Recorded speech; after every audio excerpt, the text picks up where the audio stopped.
Hello, welcome to the sideboard here at the StarCityGames.com Players Championship, the 2016 edition. I'm Nick Miller alongside Invitational Champion Max McVety. You won Season 1. You've had a long time to kind of think about this tournament. Yeah, I've been thinking about this for like 6 months now, it feels like. It is finally here. How much testing have you done? How much do you feel prepared for this event? Basically when I first qualified, I had never played in Legacy, so I immediately started thinking about this tournament and picked a Legacy deck. And then I had already played Infect in Modern, and then like a few months ago I started working on a standard deck, and I played like probably 20 standard leagues, so I feel pretty prepared in all the formats. Now, I know from the Invitational you're a very aggressive-minded player. You wanted to play Mono Red, but it wasn't viable, so you just won the whole thing with humans. Yeah. You played Infect in Modern, so we're going to look at your standard deck today. You're playing another aggressive deck, sort of the standard Infect, if you will. Yeah. But you're playing the green-red energy deck. What kind of brought you to this deck? Well, I was thinking originally I was going to play vehicles, and I was having my friend trade me all the vehicles cards. But I saw this deck, like, top-rated a Classic, I think, and it was $20 on Magic Online, so I just bought it. And then immediately started playing it, and I did really well, and I never actually ended up really trying vehicles that much, because this deck I just kept winning. All right, so you kind of got hooked on the beatdown here. So we've got all the cards we kind of expect out of this. We've got Voltaic Brawler and the Hydra. Now, the point of contention is whether you play Pummeler or not. You are clearly playing for Pummeler, so you like this card in your deck. Yeah, Pummeler's...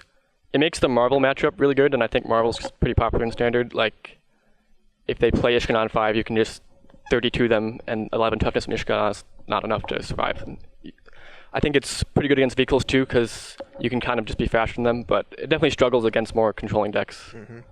Then Hydra's just kind of like the best energy creature in terms of protecting itself. A lot of the green-black decks have trouble just killing it at all. Yeah, Hydra's good in basically all the matchups, because Blue-White Flash can't Reflector Mage it, vehicles can't kill it, and it blocks really well against vehicles. They can buy time to then kill them with Pummeler.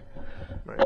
And the Brawler's just kind of the go-to 2-drop here. Not going to get a better rate in this deck, I don't think. Yeah, I honestly think it might be the worst 2-drop in the deck. You're most of the time you're killing them with Pummeler, and like sometimes you get in these like weird races where you kill them with Brawler, but it actually plays the least like defense the worst, and it's not doesn't like advance your board that much with mana like Servant of the Conduit does. Okay, we'll take a look at the next slide here. We'll see the Servant of the Conduit. Great mana accelerant, gets you the energy as well. Yeah. Long Tusk Cup here also kind of an all-star I feel in this deck, right? Yeah. Actually, most lists that I've seen, at least at first, didn't run 4 Cubs. They usually ran like 2 or 3, and I think it's really good. Like, I think the main reason why they didn't is they thought it was bad on the draw, so they just didn't want like a bunch of them in their hand if they were on the draw, because you couldn't get an energy and they just not do anything. But how it usually plays out for me is like I play an energy maker guy, they kill it, and I play another one, and then like later in the game I draw a Cub, and it's like a 2-mana 5/5 or 6/6, and I think I just want to play as many as I can. Sure. Tireless Tracker here is an extra creature, just giving you some added value.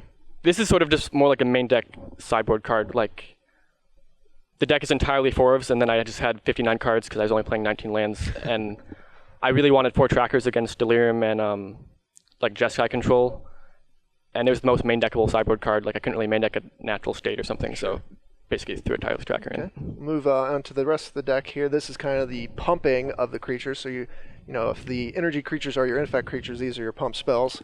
Built to Smash, Blossoming Defense, Larger Than Life, all 4s, as you mentioned. So yeah. These cards are just kind of best at what they do. Yeah, Blossoming Defense is great. Like, it kind of makes the deck function. You couldn't really be on the Pummeler plan without Blossoming Defense, because you just could never beat a removal spell. But I think Larger Than Life's a must, because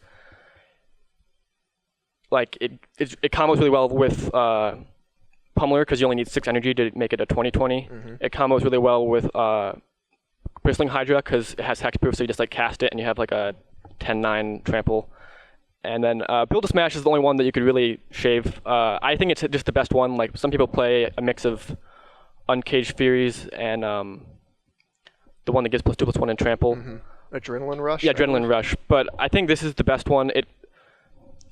Like, the one more point of power is really important when you're doubling like 2 or 3 times with Pummeler. It's kind of difference between like 24 damage and 32 damage, which is really important when they're blocking with Ishkanah tokens.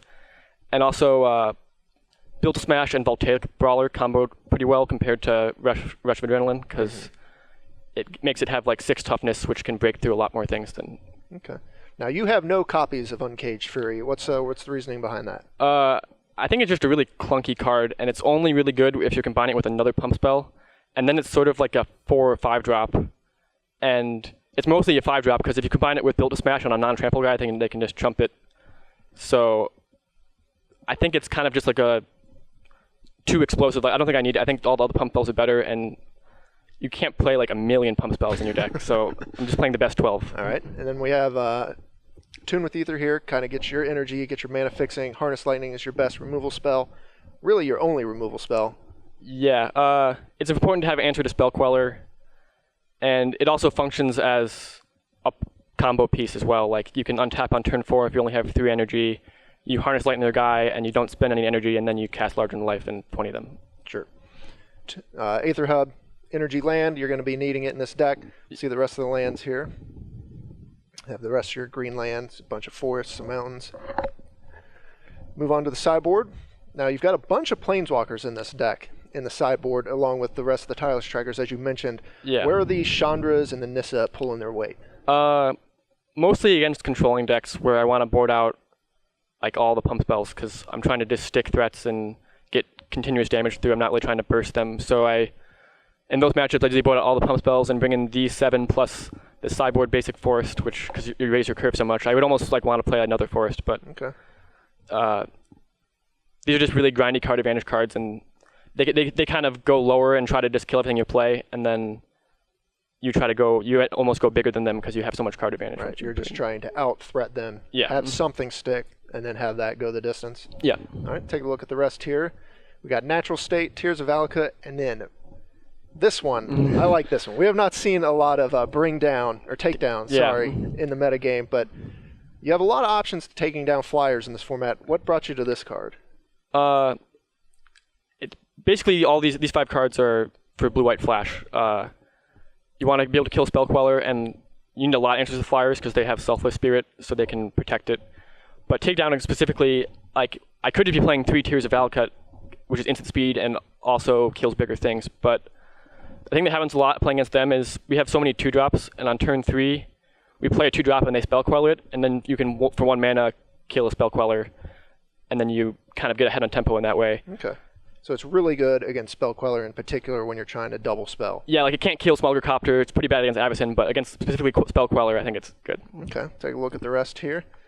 Got Key to the City and then the Force, as you mentioned. Key to the City here just kind of pushing in your last damage, I imagine? Yeah, it's for Ishkanah decks. Sometimes 11 toughness is too much, even if you can make your guy Hughes. But yeah, it's basically just for Delirium and Marvel. Pushes your guy through Ishkanah. I don't really board it against any non-Ishkanah decks. Okay, so you decided you wanted to play the beatdown deck, green-red energy. What did you kind of envision the standard meta being when you prepared for this event? I was hoping it'd be a lot of Delirium and Marvel, because I think this deck's pretty good against both those decks, but it's not great against blue-white flash, or even the like more Esper aggressive version. So I'm hoping not too many people show up with that, but I'm starting to fear there might be like 3 or 4 blue-white decks, so I'm hoping to dodge that, but it's definitely not unwinnable. Sure. All right, well, the deck looks pretty good. You've definitely shown you're capable of taking down tournaments with aggressive decks. I think you're pretty well suited for this tournament. Wish you the best of luck. Max, this is Nick Miller here in the sideboard. Stay tuned to StarCityGames.com all weekend long for the action here in Roanoke. Thanks.